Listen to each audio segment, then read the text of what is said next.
Welcome to Fran's Friends, and join me in my crafting journey.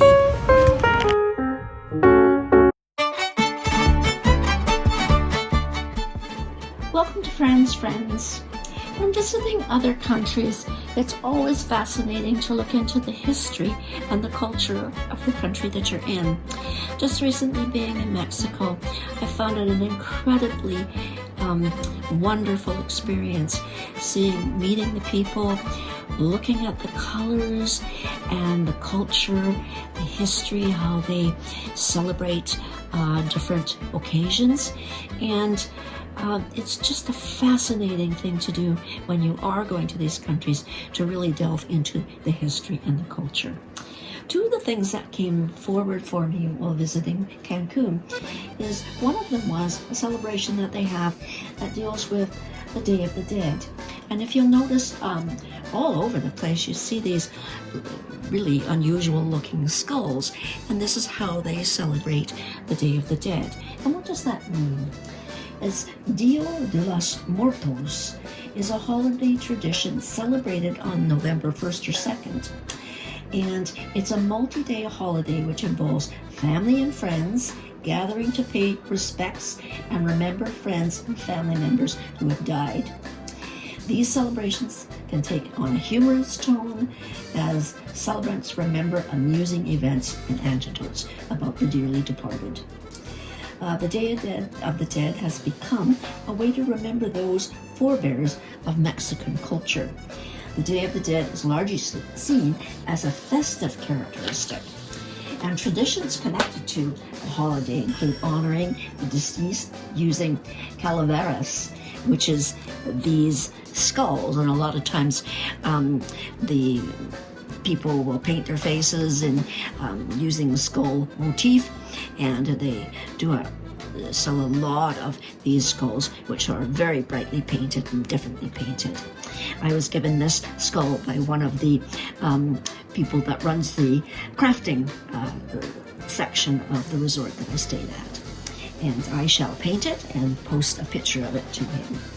Now, the traditions connected with the holiday include the calaveras, marigold flowers, home altars that they build, and with offerings, ofrendas, which are favorite foods and beverages of the departed, and visiting the graves with items and gifts for the deceased.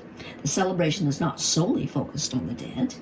It's also common for gifts to be given to friends, such as candy, sugar, skulls, to share tradition with family and friends, and to write lighthearted verses in the form of mock epitaphs dedicated to living friends and acquaintances. So it's a really fascinating time, and they really do put most of the emphasis on that particular holiday.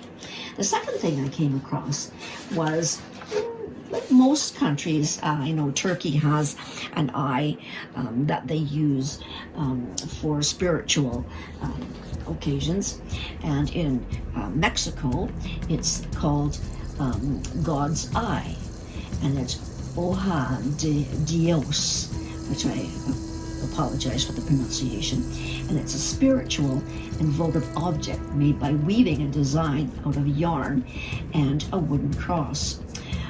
Often several colors are used in these, and it's found mostly in Mexican, Peruvian, and Latin American countries. Often these reflect a confidence in all-seeing providence.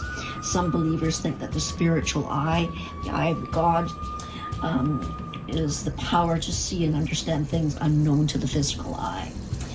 There's also been a huge increase in the use of Ojos de Dios as an easy and fun craft for children to make. And these are also sold in many of the markets as gifts for people taking home for holiday.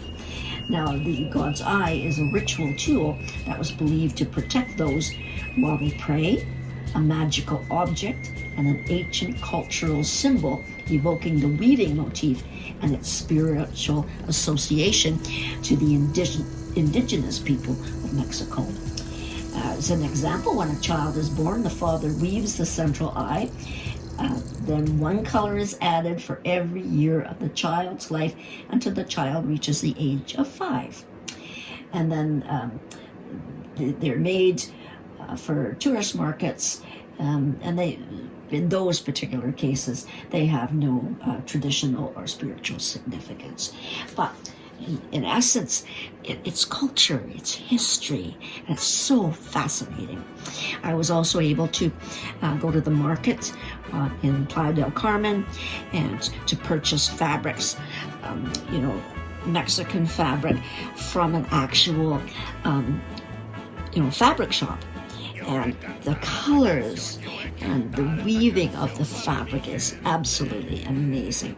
A lot of times too, you'll get the Mexican blankets that are sold at the markets, and these are woven. They're not as tightly woven as the fabrics are, but they do serve a purpose. So again, it's so fascinating to be able to visit these places and see what they do for their crafts, their cultures, and how the crafting world has evolved from these places. It's all from their history. So again, no matter where you go, get involved and see how they make these things, how they sell them, how the history falls into the crafting part of it, and that really makes your vacation so much more enjoyable. So again, thanks for watching. Again, friends, I have been out of the country in the first 2 weeks. There's been very few postings, but I will be making up for it in the next 2 weeks. So again, see you later.